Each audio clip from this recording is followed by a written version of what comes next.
The Barossa is one of the most iconic regions of South Australia, but it's not known for being a high rainfall area. Sophie's visiting a garden that shows with a bit of planning just how much can grow in such a climate.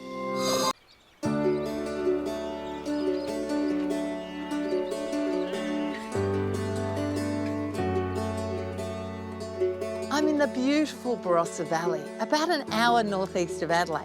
It's an area known for its vineyards and its Mediterranean climate, which is perfect for winemaking.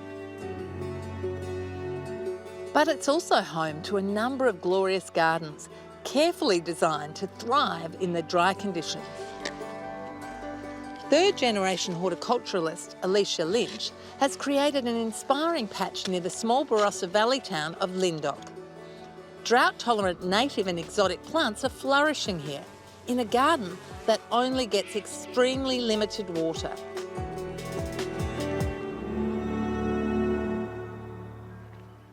This is a gorgeous garden in a harsh climate. How do you get water? So we actually have no mains water and no bore water here. We just rely on the rainwater that is held in our tanks. And so how much rainfall a year do you get? So on a good year, we'll get about 500 mils, but it can be a lot less than that. And it's a classic Mediterranean-like climate, isn't it? It is. So we receive most of our rain in winter, but in summer we can go up to 7 or 8 months without any rain. And I notice you're watering by drip irrigation. Drip irrigation, yes. It's the most efficient way to water. Wow, let's take a closer look. Aleisha moved to the 16-hectare property with her husband and 2 kids 8 years ago, and she immediately got to work building a dry climate garden, teeming with drought-tolerant plants. When we first purchased this property, it was just a blank canvas. We had the house and then just a bare paddock on a steep sloping site. It was a real challenge in the first 3 years. I had lots of failures, but once some of the plants became established, then the microclimate started to evolve and it became a bit easier. This is one of the first challenges for my garden, a very steep slope out the front of our house, and it's north facing, so it gets hot sun all day, and there's also a lot of water runoff. And I've chosen lots of mounding and dome-shaped plants here to cover the bank. Well, it's looking fabulous. Now, I can see there's a bit of a colour theme going on. We've got sort of magenta, lavenders, blues and purples. Have you got any favourites? I do. This is Gomphrena decumbrans, and I just love the little magenta button flowers. I also really like the dome shape and the way it softens the edges of the rocks. I also really love Verbena lilacina. It flowers all winter and the bees love it. Well, I can see that. The bees are in there now. Yes. So this garden has many perennials in it, but we're here in winter and yet it's still full of colour and interest. Winter is one of my favourite seasons of the garden because we get more rainfall and the plants just look more vibrant. I've chosen lots of plants specifically for their winter interest and winter colour. Now, choosing perennials that survive in this harsh climate is a bit of a trick. Yes. How have you discovered what works and what doesn't? Leaf shape and size actually determines how hardy the plant can be in this environment. Perennials with much smaller leaves, grey leaves or fine hairs on the leaves can actually be a lot more tolerant to our dry and hot conditions here. I've chosen plants that come from a very similar climate to what we've got here. There's lots of Mediterranean plants, Australian natives, North America, Mexico and South Africa. So what draws you to a plant? I don't just choose plants based on their flower colour. I look at their shape and form as well. Succulents give a really great form and texture in the garden, bold textures, and then I can soften those with softer perennials and ornamental grasses, and they give lots of movement and personality to the garden as well.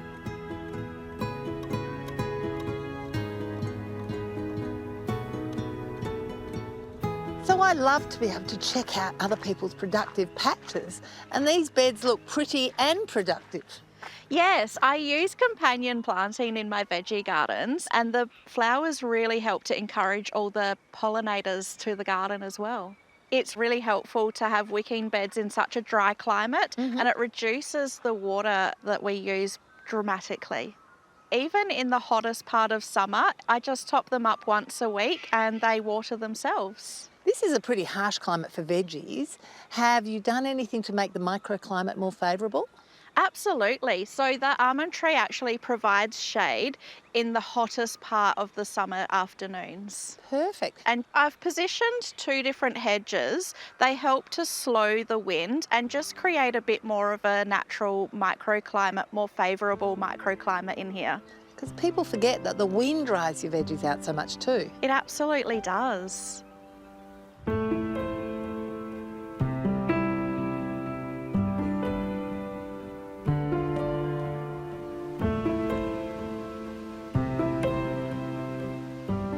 This is what I call the gum tree garden. It's really challenging growing anything in here because of the competition of the big blue gum tree. Oh, I bet the soil would be pretty poor. And yet these plants are thriving. Any favourites? Yeah, the agave is one of my favourites. It's got a great sculptural element and it's tough as nails. And they're so architectural. And what's happening over the fence? That's our blue gum grassy woodland, and we've started underplanting some mid-story plants in there, local natives, to create more biodiversity. Fantastic. So I noticed that you're on the top of a hill. Does that mean you don't suffer frost? The vineyards down in the valley beneath us, they receive frost, but I think we've just got enough elevation here that we avoid frosts up on the hill. How wonderful. So where did your connection to gardening come from? It started with my grandparents. They had a nursery, a production nursery. I spent lots of my childhood playing down at their nursery. And then my mum is a devoted plants woman also, and my dad is a landscaper. So I just grew up around gardens and plants. I actually spent 7 years as the head gardener at a Paul Bangay designed garden at a cellar door here in the Barossa. It was a real privilege to work alongside Paul and just bringing his vision to life from the early construction stages to the beautiful garden that it is today. And how much has his style influenced you? Quite a lot. I like his use of repetition and cohesion across the gardens, and the way he mixes his perennials together is quite inspiring. Nowadays, Aleisha teaches at a local school kitchen garden and is passionate about encouraging other gardeners. So what are your top tips for getting plants established in this hot, dry climate? It's all about the time of the year that I plant. So I plant all of my plants in either autumn or winter, and then they've got enough time to establish before our really hot, dry summer arrives. Fantastic. Do you want to show us what you do? Yeah. So this is a native mulla mulla, a perennial, that I'll be planting in the perennial garden here. Beautiful. Wow, look at that soil. That looks pretty good. It's amazing, but it has taken quite a few years to get it to this stage. So you've added lots of organic matter over that time. Yes, and it really increases the water holding capacity of the soil also. First, I add some composted cow manure to the hole, and then a handful of pelletized manure, fertilizer. Lastly, a handful of coir peat soil wetter. So then I just tickle it in and then add some liquid fertilizer to water it all in. So now it's time to put the plant in the hole. Well, in that lovely soil with all those goodies, I'm sure it's going to thrive. I feel really proud to create something from scratch. It's really inspiring and energising.